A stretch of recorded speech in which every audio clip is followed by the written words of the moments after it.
as the fragile ceasefire with Iran holds, U.S. Central Command says Iran has fired missiles and sent drones and small boats to target U.S. ships in the Strait of Hormuz. Military officials say U.S. attack helicopters thwarted the drones and destroyed the boats, though CENTCOM denies Iran's claim that it struck an American warship. This comes after President Trump announced Project Freedom, an effort to free up ships from countries not involved in the war that have been stranded in the strait for weeks. The president posting that he told countries asking for assistance the U.S. will help get their ships and crews safely out of the critical waterway.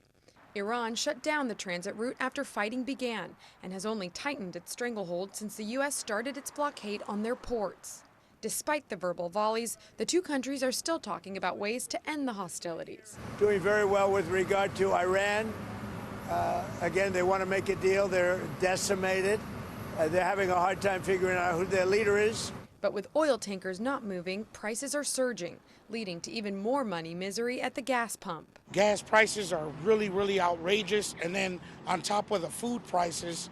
So we need to make some change. We need to make something happen. A gallon of gas now averages $4.46, but in many parts of the country, drivers are paying more than $5 a gallon.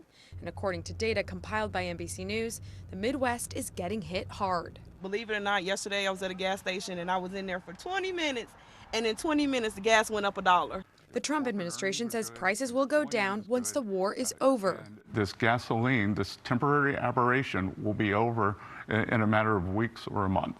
But for many drivers, that's too long to wait. I'm about ready to buy a horse. CENTCOM says U.S.-guided missile destroyers are now in the Arabian Gulf as part of Project Freedom, and that two U.S.-flagged commercial ships have made their way successfully through the Strait of Hormuz.